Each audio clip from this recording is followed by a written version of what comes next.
अस्सलामुअलैकुम viewers, this is your host Mohammad Zain and आज हम आपके साथ दोबारा लाइव सेशन में आ चुके हैं। हमेशा की तरह हम आज भी बहुत ही प्यारी प्यारी बातें करेंगे, बहुत ही ज़्यादा इंफॉर्मेटिव टॉक करेंगे अपने स्पेशल गेस्ट के साथ, जो कि सब जानते हैं, जिनको बहुत ही अच्छे एजुकेशनिस्ट हैं। और पेरेंटिंग के हवाले से हम आजकल बात कर रहे हैं, पेरेंटिंग के किस किस टाइप्स के पेरेंटिंग होते हैं, लाइक किस तरीके की पेरेंटिंग जो है हो रही है हमारे माशरे में, और क्या हमें करना चाहिए और हमें क्या नहीं करना चाहिए। इनके बारे में हम स्पेशल मोटिवेशनल स्पीकर हैं, अच्छा एजुकेशनिस्ट हैं, बहुत कुछ हैं, सर गुलजार मुनव्वर हुसैन। जैसा कि आप लोग जानते हैं, हम उनके साथ अपने 2 सेशन कर चुके हैं ऑलरेडी, और आप लोगों ने हमें उस पर बहुत ज़्यादा प्यार दिया, आपने हमें बहुत ज़्यादा लव दिया एज लाइक के ज़रिए, कमेंट्स के ज़रिए, शेयर्स के ज़रिए। तो हम आपके बहुत ज़्यादा शुक्रगुजार हैं। और आप सबको ईद का सेकंड डे बहुत बहुत मुबारक हो, और होप कि आप लोगों ने इस पेंडेमिक में जो है अपनी ईद उस तरीके से जैसा मनाते हैं उस तरह नहीं आप लोग बना पाए होंगे, मगर अच्छी गुजरी, क्योंकि ईद तो एक इस्लामिक मंथ है, और इस्लामिक मंथ में तो जाहिर सी बात है हर मुस्लिम को एक एंजॉय का जो है वो समा होता है हर तरफ। सो बिल्कुल टाइम वेस्ट किए बगैर हम अपने शो का आगाज करते हैं। हमारा शो का टॉपिक है परमेसिव पेरेंटिंग। हमने 2 पेरेंटिंग पे ऑलरेडी हम डिस्कशन कर चुके हैं, और आप लोगों ने उससे, मुझे पता है, बहुत सारा आप लोगों ने फायदा उठाया उससे, बहुत ज्यादा आप लोग की वो चीजें काम आई, जो काम आप लोगों के मतलब आपको पहले नहीं पता था, कुछ चीजें, इसके फायदे, उसके नुकसानात, किस तरह की पेरेंटिंग हो रही है, ये सब चीजों के बारे में हमारे special guest sir Gulzar Munawwar Hussain ने हमें बताया, हमें अवेयर किया कि how many types of parenting are there. So आज हमारा टॉपिक है परमिसिव पेरेंटिंग। सो बिल्कुल टाइम वेस्ट किए बगैर हमारे गेस्ट सर गुलजार मुनव्वर हमारा इंतजार कर रहे हैं, तो हम इनको ज्वाइन करते हैं, और हम उनसे बहुत ही अच्छी अच्छी बातें करते हैं परमिसिव पेरेंटिंग के हवाले से। ओके, सो अस्सलाम वालेकुम सर गुलजार मुनव्वर हुसैन। वालेकुम अस्सलाम जैन साहब, कैसे हैं आप? ठीक हैं, खैरियत से हैं? ईद मुबारक आपको। बिल्कुल बिल्कुल, आपको भी बहुत बहुत ईद मुबारक। कैसे हैं सर, आप ठीक हैं? अल्हम्दुलिल्लाह, आई एम गुड। आप कैसे हैं? आप खैरियत से हैं? ठीक हैं? बिल्कुल, अल्हम्दुलिल्लाह, अल्हम्दुलिल्लाह, मैं बिल्कुल ठीक। सो जैसे कि सर गुलजार मुनव्वर हुसैन, हमारे व्यूअर्स जैसे कि जानते हैं, हमारा थर्ड पेरेंटिंग टॉपिक जो कि परमिसिव पेरेंटिंग है, उस पे हम डिस्कशन करने जा रहे हैं। और उम्मीद है जैसे कि व्यूअर्स ने अपने हमारे जो पुराने 2 हमारे जो हो चुके हैं पेरेंटिंग के हवाले से शो, उससे बहुत ज़्यादा फ़ायदा उठाया। तो उम्मीद करते हैं कि आप, ज़ाहिर-सी बात है, जब आप बैठे हुए हैं और आप समझा रहे हैं, आप बता रहे हैं, तो जाहिर-सी बात है लोगों ने फ़ायदा तो उससे उठाना है, और इंशाल्लाह फ़ायदा उठाएँगे और उसको अपनी प्रैक्टिकल लाइफ़ के अंदर इस चीज़ चेंजिंग को लेके आएँगे। सो फर्स्ट ऑफ ऑल मैं आपका बहुत थैंक कहना चाहूँगा सर, आपने मुझे दोबारा टाइम दिया, और हमें आपने जो है अपने साथ दोबारा गुफ्तगू करने का मौका फराहम किया, तो मैं आपका बहुत ज़्यादा शुक्रगुज़ार हूँ। सो हम बिल्कुल टाइम वेस्ट किए बगैर सर गुलजार मुनव्वर हुसैन, अपने जो हमारा टॉपिक है हम उस पे चलते हैं। सो फर्स्ट हमारा टॉपिक है कि परमिसिव पेरेंटिंग। सो सबसे पहले अगर आप सवाल करूँ, अगर आपकी इजाज़त हो तो। जी जी, बिल्कुल बिल्कुल, बिस्मिल्लाह। Okay okay. सो फर्स्ट हमारा क्वेश्चन ये है कि आप परमिसिव पेरेंटिंग को, यानी कि आप परमिसिव पेरेंटिंग को कैसे पहचानेंगे अपने माशरे में, या उसकी कैरेक्टरिस्टिक्स उसकी क्या हैं परमिसिव पेरेंटिंग की? जरा इसको डिफाइन कीजिएगा हमारे व्यूअर्स को, ताकि वो हमारे टॉपिक को अच्छी तरीके से जान सकें और इससे बहुत ज्यादा फायदा उठा सकें। जी जी जैन साहब, परमिसिव पेरेंटिंग के ऊपर आज हम डिस्कस करेंगे। सबसे पहले व्यूअर्स को अस्सलाम वालेकुम और ईद मुबारक। परमिसिव पेरेंटिंग टाइप्स के अंदर जिस तरह हम लास्ट के 2 पेरेंटिंग स्टाइल में हम डिस्कस कर चुके हैं, उन पेरेंटिंग एग्जैक्टली। स्टाइल्स की तरह ही है एक स्टाइल ऑफ पेरेंटिंग जो कि बुरे टाइप ऑफ पेरेंटिंग में इसका काउंट होता है। और इसके बाद इंशाल्लाह हम नेक्स्ट सेशन में डिस्कस करेंगे उस पेरेंटिंग स्टाइल के ऊपर जो कि बहुत इफेक्टिव होता है और बहुत ज़्यादा जिसकी वर्थ होती है, वो हम इंशाल्लाह in the next session discuss करेंगे, जो कि है डेमोक्रेटिक पेरेंटिंग स्टाइल। आज हम एग्जैक्टली डिस्कस एग्जैक्टली। करेंगे परमिसिव पेरेंटिंग के ऊपर। तो परमिसिव पेरेंटिंग को लेसेस फेयर पेरेंटिंग भी कहते हैं, इसको इंटेलिजेंट पेरेंटिंग भी कहते हैं, इसको लीनियंट पेरेंटिंग भी कहते हैं। इसके अंदर होता ओके यह है कि पेरेंट्स की तरफ से बच्चे के लिए जो रिस्पॉन्स है वो बहुत ज़्यादा होता है, जबकि उनसे एक्सपेक्टेशंस कम होती हैं पेरेंट्स की।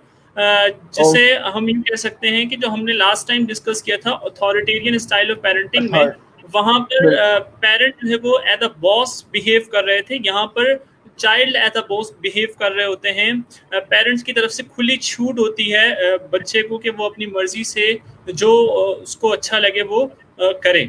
इस तरह की पेरेंटिंग के अंदर क्योंकि एक्सपेक्टेशंस बहुत कम होती है और पेरेंट जो है वो बहुत ज़्यादा रिस्पॉन्सिबिलिटी का मुजाहरा कर रहे होते हैं, तो इसके अंदर जो रूल्स एंड रेगुलेशंस या रूल्स और बाउंड्रीज को जो फॉलो करना होता था ऑथोरिटेरियन स्टाइल के अंदर, वो यहाँ पर जो है वो बिल्कुल सिचुएशन उलट हो जाती है। यहाँ पर पेरेंट्स जो है वो रूल्स और बाउंड्रीज का बहुत ख्याल रख रहे होते हैं, जबकि बच्चे से जो है वो इतनी एक्सपेक्टेशन उनकी हाई नहीं होती।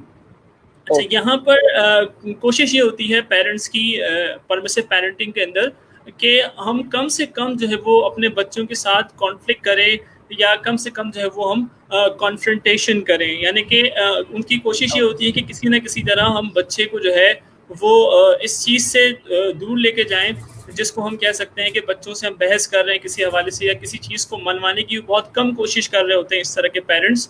और कोशिश ये होती है कि उनका बच्चा जो है वो अपीयरेंस वाइज दिखने में बहुत खुश दिखे। इस कोशिश को मद्देनज़र रखते हुए पेरेंट जो है वो बहुत ज़्यादा उनको स्क्रीन टाइम भी अलाउ कर रहे होते हैं, जंक फूड बहुत ज़्यादा अलाउ कर रहे होते हैं, टॉयज और गिफ्ट के जरिए उनको बहुत मोटिवेट किया जाता है। इस तरह की सूरत हाल की आपको प्रैक्टिकल अगर मैं एग्जांपल की बात करूं, तो लेट्स सपोज एक बच्चा जो है वो आइसक्रीम लेने जाता है किसी शॉप पे अपने पेरेंट के साथ, अब्बू के साथ या अम्मी के साथ, और ये बात अब्बू या अम्मी दोनों में से कोई जो भी बच्चे के साथ है वो ये बात जानते हैं कि बच्चे ने अभी आज के दिन जो है वो 2 आइसक्रीम जो है इससे पहले भी खा लिए हैं। अब थर्ड जो आइसक्रीम ये खाएगा तो हो सकता है इसके हेल्थ के लिए बहुत बुरा हो, लेकिन फिर भी अगर वो इसे अलाउ करते हैं तो इट मीन्स कि that is a kind of permissive parenting, जहाँ पर आप क्या कर रहे हैं, बच्चे की सुन रहे हैं, और आप रूल्स और रेगुलेशंस उसके हेल्थ केयर को, उसके डेवलपमेंट के ऊपर फोकस कम कर रहे हैं, और ज़्यादा फोकस आपका इस चीज़ के ऊपर है कि हम बच्चे से जो है वो कॉन्फ्लिक्ट को मिनिमाइज करें, या हमारा बच्चा जो है वो खुश दिखे, हमारा बच्चा जो है वो बहुत ज़्यादा दूसरे बच्चों के मुकाबले में अच्छा दिखे।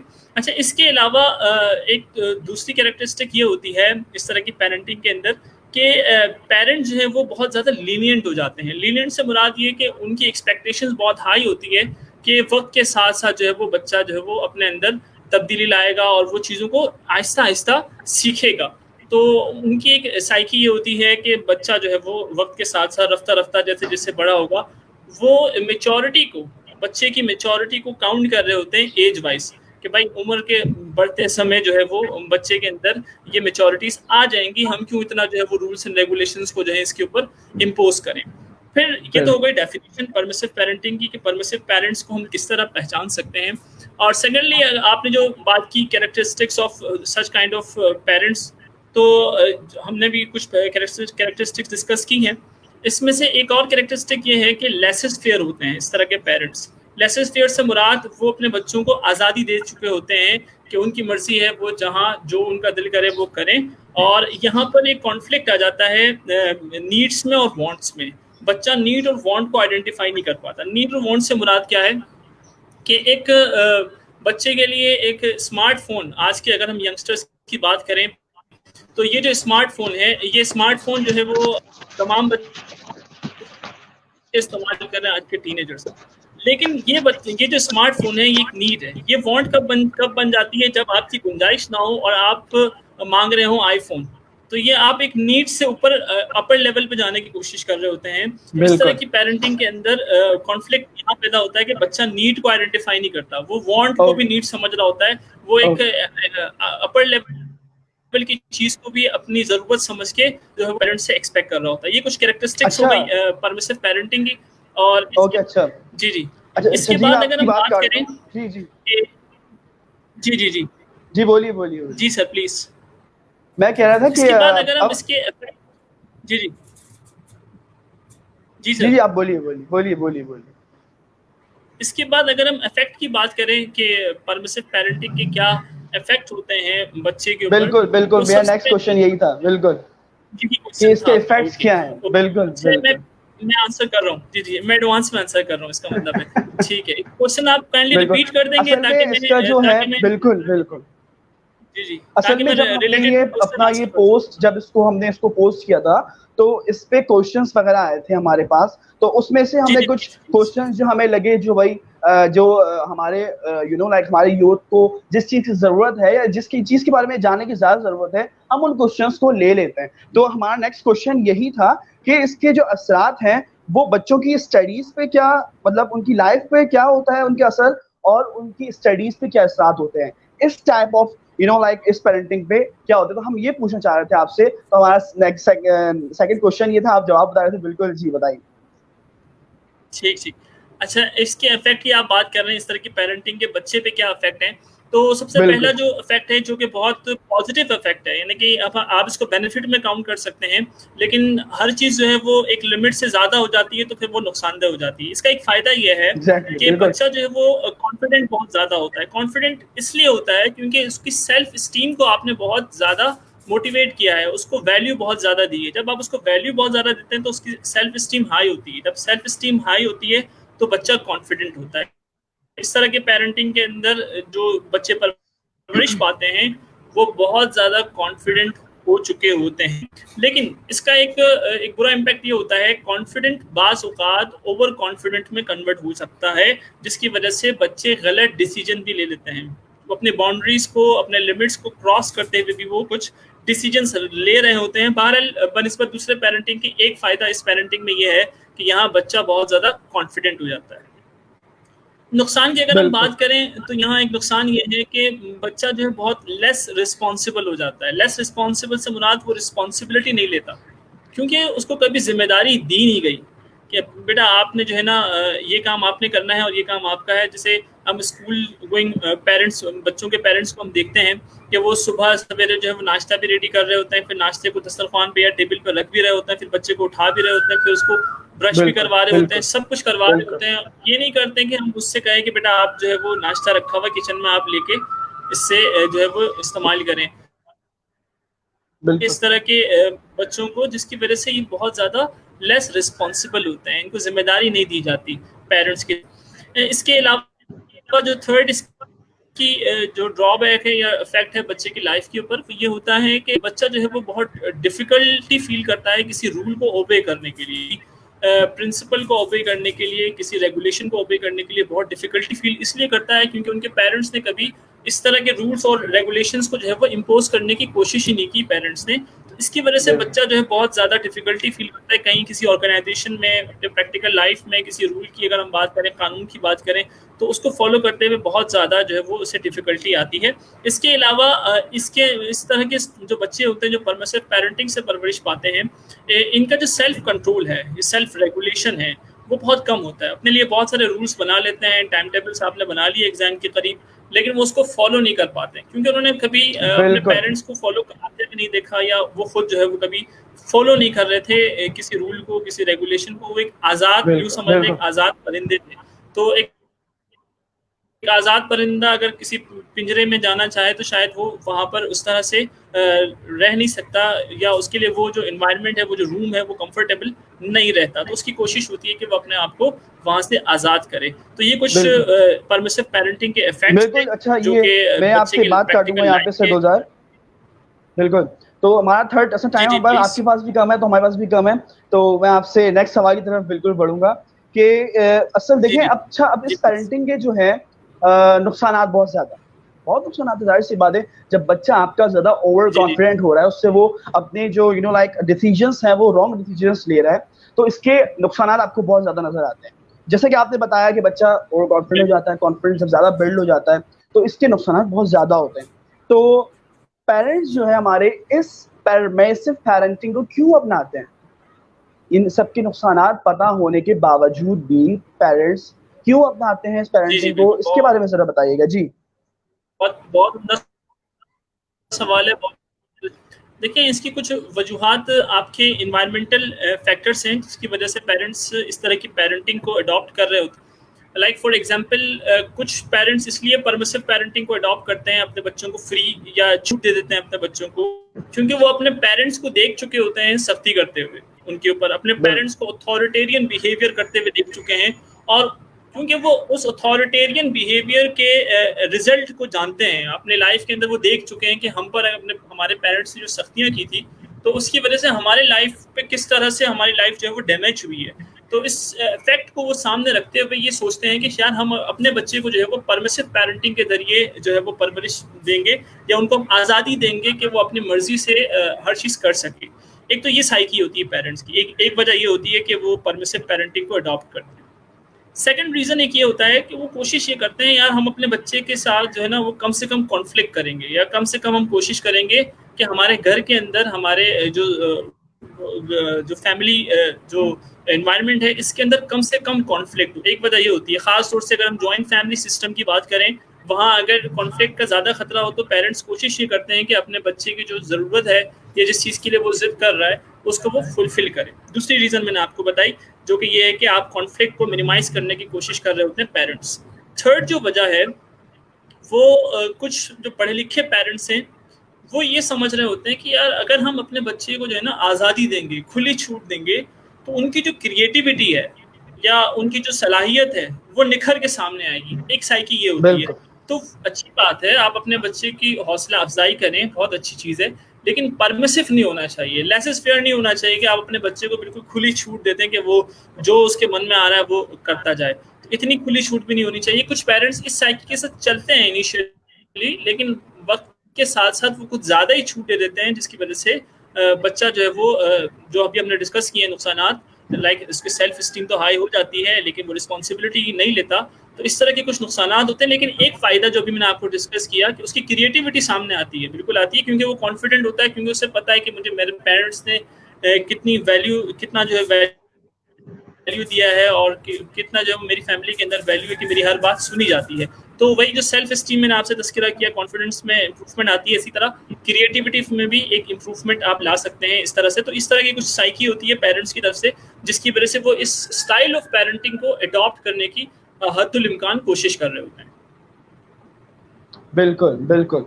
सर तो बिल्कुल टाइम वेस्ट किए बगैर मैं अपने नेक्स्ट क्वेश्चन की तरफ चलूंगा, ताकि आपको जाहिर आपको और भी बहुत सारे काम है, तो आपने कहा है कि जैसे कि थोड़ा शॉर्टली करिएगा, मुझे और भी काम है, तो जल्दी से मैं आपसे नेक्स्ट क्वेश्चन पूछ लेता हूँ कि जैसे कि आपने भी बताया सही, तो बच्चे की क्रिएटिविटी बढ़ती है इससे, मतलब बच्चा जो है बहुत ज़्यादा क्रिएटिव होता है, क्योंकि उसके अंदर कॉन्फिडेंस लेवल जो है वो बहुत ज़्यादा अप होता है, हाई होता है, जाहिर सी बात है उसके अंदर क्रिएटिविटी होती है, तो वो अच्छी चीज़ें भी कर सकता है। तो ज़रा ये बताइएगा कि पेरेंट्स और जो स्टूडेंट्स हैं या उनके जो किड्स हैं, उनके रिलेशनशिप पे क्या असर पड़ता है इसका, ज़रा ये बताइएगा।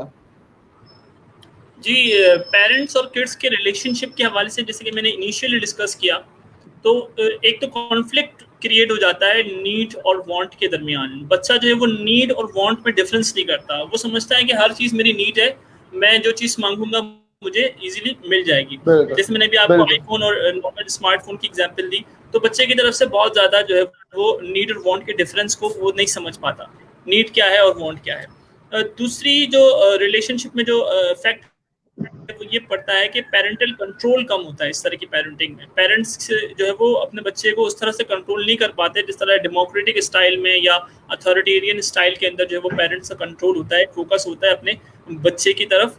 और थर्ड ये होता है कि इमोशनल इम्बैलेंस क्रिएट होता है पेरेंट्स में और बच्चे के दरमियान, इमोशनल अटैचमेंट जो है वो स्टॉप हो जाती है, क्योंकि बच्चे को पता है कि मैं कुछ भी कहूँगा, कुछ भी मैं मांगूंगा, मेरी ज़रूरत पूरी होगी। और ज़्यादातर ये जो एलीट क्लास है, जो अमीर तबका है, उनके बच्चे ज़्यादातर इस तरह के बिहेवियर कर रहे होते हैं। तो इमोशनल इम्बैलेंस के लिए बच्चे के अंदर एहसास से क्या कहते हैं, किसी कोई चीज़ जो उसे हम देते हैं तो उसकी वैल्यू उसे नहीं पता होती, क्योंकि उसे ये बात पता है कि मैं जिद करूँगा और मुझे चीज़ इसीलिए जो है वो मिल जाएगी। इसके रिजल्ट में क्योंकि हम उसकी हर जिद पूरी कर रहे होते हैं, तो एक और जो इफेक्ट पड़ता है दोनों के रिलेशनशिप, पेरेंट्स और बच्चे के, वो ये कि बच्चा बहुत ज़्यादा एग्रेसिव हो जाता है। एग्रेसिव से मुराद जिस चीज़ की वो डिमांड कर रहा है उसे आप फुलफिल कर रहे हैं, तो वो डिमांड, एक डिमांड फुलफिल होने के बाद वो दूसरी डिमांड करता है, फिर दूसरी डिमांड फुलफिल होने के बाद तीसरी डिमांड करता है। और उसकी एग्रेसिवनेस से मुराद ये है कि वो डिमांड जब है तो उसकी कोशिश ये होती है कि मेरी डिमांड फौरन पूरी हो जाए, उसकी मुकम्मल कोशिश ये होती है कि भाई जो मैंने डिमांड की है वो ऑन टाइम या टाइम से पहले फुलफिल होनी चाहिए, लाइक इससे पहले जिस तरह से हो रही है। तो इस तरह से कुछ डिस्टर्ब बिल्कुल रिलेशनशिप होते हैं आपके पेरेंट्स और किड के दरमियान, इस तरह से रिलेशनशिप जो है वो काफ़ी डिस्टर्ब रहता है। बिल्कुल बिल्कुल। सो नेक्स्ट क्वेश्चन की तरफ मैं चलूंगा गुलजार। आपने भी डिस्कस किया, आपने हमें अभी इसके बारे में बताया, इसके मतलब लाइक इसके इफेक्ट्स और इसके नुकसानात वगैरह, क्या क्या नुकसानात होते हैं। तो ज़रा हमारे आप जो हमारे पेरेंट्स हैं, जो आपने भी जैसे कि हाईलाइट किया सारे इसके नुकसानात, इसके फ़ायदे, इसका क्या क्या मतलब आपको इसका जो है बदले में मिलता है आपको परमिसिव पेरेंटिंग करके। तो जो आपने भी जैसे कि ये सब हमें हाईलाइट किया, इस सब चीज़ों को, तो ये बताइएगा कि इसके आप यानी कि आप उन पेरेंट्स को आप क्या मतलब बताएंगे कि इसके सॉल्यूशंस क्या बताएंगे, कि क्या सॉल्यूशंस हैं इनके जो कि मतलब करना चाहिए उस पे? जी, सॉल्यूशन की आप बात करें अगर परमिसिव पेरेंटिंग के, तो सबसे पहला सॉल्यूशन इसका ये है कि आप अपने किड को बिठाएं, उससे बात करें, उससे डिस्कस करें कि भाई हमारे जो फैमिली रूल्स हैं, हमारे जो ग्राउंड रूल्स हैं वो ये हैं जनाब, आपने इन रूल्स को फॉलो करना है। बिफोर बिल्कुल बिल्कुल टेलिंग टू द किड, बच्चे को बताने से पहले ज़्यादा इम्पोर्टेंट ये है कि पेरेंट खुद उन रूल्स को एक दफ़ा ओवरव्यू करे और उसके बाद वो खुद उसको फॉलो करने की मुकम्मल कोशिश करें। जब वो खुद उन रूल्स को फॉलो कर रहे होंगे तो जाहिर सी बात है, बच्चा है वो अपने पेरेंट्स को देखता है और पेरेंट्स को देख के ही वो चीज़ों को जो है वो फॉलो करता है। अगर वो बिल्कुल रूल्स ऐसे हैं जो घर में आप खुद भी फॉलो कर रहे हैं, तो आप अपने बच्चे को बिठा के उससे आप बात करें, उससे आप डिस्कस करें और उसके बाद जो है वो आप उसको रूल्स डिफाइन करें। और सेकंड जो आप एक अच्छी चीज़ ये कर सकते हैं, आप हर बात पे हर दफ़ा जो है वो हर दफ़ा आप उसको रिवॉर्ड ना दें, हर दफ़ा आप उसको गिफ्ट ना दें, हर दफ़ा आप उसको जो है वो इतनी ढील ना दें, जिसको हम अपने लोकल ज़बान में कह सकते हैं। आप उसको प्रेस करें, आप उसको मोटिवेट करें उन कामों के लिए जो उसने अच्छा किया है। हर काम पे आप उसको मोटिवेट ना करें थ्रू द मटेरियलिस्टिक गिफ्ट्स। आप गिफ्ट के ज़रिए जो है ना ज़्यादा उसको मोटिवेट ना करें, बल्कि उसको आप मोटिवेट करें किसी विजन के साथ, किसी बच्चे को ऑब्जेक्टिव बताएं, बच्चे को उसकी इंपॉर्टेंस बताएं, हिस्ट्री के स्टोरीज के जरिए बच्चे को सिर्फ गिफ्ट के जरिए आप मोटिवेट ना करें। ज़्यादातर पेरेंट्स का यही फोकस होता है आज के दौर में, जो हम अपने इर्द गिर्द देखते हैं जहाँ दुनिया बहुत बिल्कुल मटीरियलिस्टिक हो गई है, वहाँ फोकस ज़्यादा ये होता है कि बेटा अगर तुमने अच्छे नंबर लाए तो मैं तुम्हारे लिए लैपटॉप ला के दूंगा या मैं तुम्हारे लिए जो है वो आईफोन खरीद के दूंगा। तो बच्चा बिल्कुल मटेरियलिस्टिक होता है, उसको उस चीज़ की जो जिस चीज़ को वो पढ़ रहा है उसकी वर्थ नहीं पता होती, उसको उसकी कीमत नहीं पता होती। आप उसे उसकी वर्थ बिल्कुल बताएं जिस चीज़ के लिए बच्चा काम कर रहा है। दूसरी चीज़ जो पेरेंट्स को करना चाहिए, थर्ड चीज़ ये जो कि बहुत ज़रूरी है और एक अच्छे पेरेंट्स के लिए तो बहुत ज़्यादा ज़रूरी है कि सबसे पहले आप अपने अंदर क्वालिटीज़ पैदा करें, वो कैरेक्टरिस्टिक्स पैदा करें कि बच्चा आपको ऑटोमेटिकली फॉलो करें। जब आप खुद अच्छे होंगे, जब आप अपने रूल्स एंड रेगुलेशंस जो आपने अपने लिए सेट किए हैं उनको आप फॉलो करेंगे, तो बच्चे को आपको रूल्स एंड रेगुलेशन डिफाइन करने की ज़रूरत नहीं होगी। जब वो देखते हैं बिल्कुल कि हमारे बिल्कुल पेरेंट्स जो है वो अपने रूल्स एंड रेगुलेशन बहुत बहुत अच्छे हैं, तो उनकी भी ये कोशिश होती है कि हम जो है वो अपने पेरेंट्स की तरफ बने। पेरेंट के लिए देखें, कभी भी किसी भी बच्चे की अगर हम बात करें तो पेरेंट के लिए बच्चे के लिए सबसे ज़्यादा जो रोल मॉडल होता है, यूनिवर्सिटी का टीचर नहीं होता, स्कूल का टीचर रोल मॉडल नहीं होता। उसके लिए जो फर्स्ट रोल मॉडल है जो उसने अपने रियल वर्ल्ड में देखा है, वो उसके लिए पेरेंट्स होते हैं। तो पेरेंट्स पेरेंट्स का बिल्कुल अपनी तरबियत के ऊपर काम करना, अपने आप पे काम करना बहुत इंपॉर्टेंट है। अगर पेरेंट अपने ऊपर काम नहीं करेंगे, अपनी तरबियत के ऊपर काम नहीं करेंगे, तो बिल्कुल बहुत मुश्किल है कि हम अपने बच्चों को जो है वो उस राह पे गामजन कर सके जो है जिस राह पे हमें उनको लेके जाना चाहिए। बिल्कुल तो बिल्कुल। ये कुछ सो बेहतरीन मैं जो है वो आपसे पेरेंट को अपने बिल्कुल जी जी बिल्कुल मैं आपसे एक रैंडम क्वेश्चन कर लेता हूँ। जैसे कि आप पेरेंट्स पे जाहिर सी बात, आप पेरेंट्स को अच्छे से जानते हैं। पेरेंट्स को आपने जो है लाइक आपके बहुत सारे और बहुत ज़्यादा अलग अलग डिफरेंट टाइप्स के पेरेंट्स से आप मिले होंगे, क्योंकि आप एजुकेशनिस्ट हैं, तो बहुत सारे पेरेंट्स से आपका जो है लाइक मिलते रहते हैं, आप जानते हैं बहुत सारे लोग। तो मैं आपसे पूछना चाहूँगा कि आपकी नज़र में अगर आपसे पूछूं, तो आपकी नज़र में एक अच्छा पेरेंट कौन होता है? बहुत अच्छा सवाल है। अच्छा पेरेंट कौन होता है? देखिए, अच्छा पेरेंट सबसे देखें, किसी भी रोल को अदा करने के लिए, कोई भी रोल हो, चाहे वो एक टीचर का रोल हो, चाहे वो एक अच्छे पेरेंट का रोल हो, एक अच्छे मुअल्लिम का रोल हो, एक अच्छे मुरब्बी का रोल हो, सबसे इम्पॉर्टेंट है कि जो उस रोल को प्ले कर रहा है उसके अंदर कुछ खास कैरेक्टरिस्टिक्स ऐसी होनी चाहिए कि जो उसके साथ इन्वायरमेंट के अंदर, वो कहते हैं ना सोहबत का असर होता है, आपके इन्वायरमेंट के अंदर जो लोग हों वो आपको बिल्कुल ऑटोमेटिकली फॉलो बिल्कुल करना स्टार्ट करें। देखें, अमल से बेशक बिल्कुल नसीहत करना एग्जैक्टली और है, अभी हम और आप जो डिस्कस कर रहे हैं ये कुछ और है। आप अमली तौर पे आप एक एग्जाम्पल बन के जब आएंगे तो आपको ज़रूरत नहीं है कि इस तरह के पेरेंटिंग के सेशन को सुनने की भी ज़रूरत नहीं है, पेरेंटिंग के ऊपर आपको जो है वो किताबों को पढ़ने की ज़रूरत नहीं है। अगर आप अपने अंदर वो बिल्कुल कैरेक्टरिस्टिक्स पैदा कर लेते हैं कि जिसके ज़रिए बिल्कुल आप जो है वो एक रोल मॉडल बन सकते हैं, न सिर्फ अपने बच्चों के लिए बल्कि अपने मुआशरे के लिए, अपने सोसाइटी के लिए। तो जो पेरेंट्स अगर चाहते हैं वो अपने आप को एक बहुत अच्छा पेरेंट बनाना, तो हम नेक्स्ट सेशन में जिस टाइप ऑफ पेरेंटिंग पे डिस्कस करेंगे, डेमोक्रेटिक पेरेंटिंग, बिल्कुल that is one of the best type of parenting, जो कि बहुत, जिसे हम यूं कह सकते हैं कि एक role model kind of parenting होती है। इंशाल्लाह हम उसको नेक्स्ट सेशन में बहुत ज़्यादा एलॉबरेट बिल्कुल करेंगे और उस पर हम डिस्कशन करेंगे। बिल्कुल बिल्कुल तो आपके सवाल का जवाब जो है बहुत वाज़ेह तरीके से इंशाल्लाह इन द नेक्स्ट सेशन आपको मिल जाएगा इंशाल्लाह। बिल्कुल बिल्कुल इंशाल्लाह इंशाल्लाह बिल्कुल। हमने तो सेशन को हमने संडे शो नाम दिया था और बीच में हमने एक संडे, मेरे ख्याल से एक या दो संडे हमने इसके स्किप कर दिया था। तो जाहिर सी बात है हमारे जो व्यूवर्स हैं वो परेशान तो हुए होंगे, भाई ये चले कहाँ गए संडे शो का नाम देके। सो सर गुलजार मुनव्वर हुसैन जो हैं बहुत ज़्यादा मसरूफ़ होते हैं, इनके बहुत सारे काम होते हैं, सुबह से रात तक ये एजुकेशन के लिए ही काम कर रहे होते हैं, तो इनके पास टाइम इतना नहीं होता। तो बहुत ही मुश्किलों से इनको मैं इनका टाइम लेके इनको जो है यहाँ पे मदद करता हूँ, ताकि आप जैसे लोग जो कि चाहते हैं जानना, जो कि अपने अंदर इम्प्रूवमेंट पैदा करना चाहते हैं, सिर्फ उनके लिए मैं इनको लेके आता हूँ, ताकि वो ये सब चीज़ें जो है लोगों को बता सकें, जो आपको जिस चीज़ों की ज़रूरत है। तो बिल्कुल मैं आपसे तो मैं आपसे ये आपका बहुत-बहुत शुक्रिया अदा करना चाहूँगा कि आप आए, हमें शो पे टाइम दिया। शो का टाइम बिल्कुल ख़त्म हो चुका है। तो बिल्कुल सर आपका बहुत-बहुत थैंक यू, आपने हमें टाइम दिया। इंशाअल्लाह हम नेक्स्ट संडे में नेक्स्ट टॉपिक के साथ, आपने उस टॉपिक का नाम तो बता दिया, वैसे मैंने बाद में बताना था। तो बहुत ज़्यादा शुक्रिया, आपने हमें टाइम दिया। सो मिलते हैं अपने नेक्स्ट सेशन में, उस पे भी हम बहुत ज़्यादा मज़े की बातें करेंगे, जो कि एक पेरेंट के लिए बहुत ही ज़्यादा मुफीद होगी और बहुत ज़्यादा उनके काम आएगी। तो thank you so much sir Gulzar Munawwar Hussain, हमारे थैंक व्यूअर्स को यू, बहुत दीजिए शुक्रिया। इजाज़त। अल्लाह हाफ़िज़। अल्लाह अल्लाह हाफ़िज़।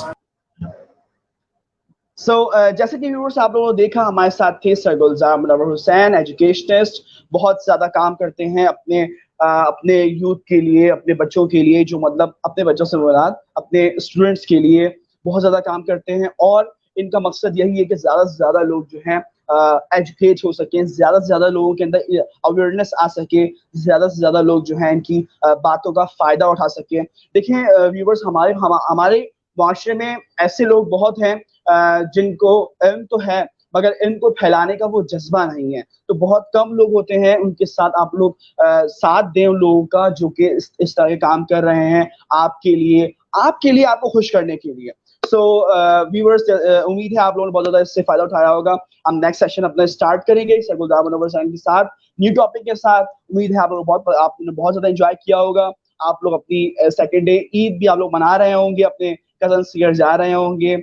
इस कोरोना वायरस में भी आप लोग, जाहिर सी बात है, कज़न्स को तो हम ईद मुबारक कहने से तो नहीं रुक सकते, क्योंकि यही टाइम होता है जो हम अपने प्यारों से, अपने दिल के करीब जो हमारे लोग होते हैं, हमारे अजीज अकरबा होते हैं, उनसे हम मिलते हैं। तो आप सबको बहुत बहुत ज़्यादा प्यार, बहुत ज़्यादा सेकंड डे ऑफ ईद मुबारक। और मुझे इजाज़त दीजिए आपके अपने होस्ट को। तो मिलते हैं हम आपसे किसी नेक्स्ट टॉपिक में सर गुलजार मुनव्वर हुसैन के साथ। अल्लाह हाफ़िज़।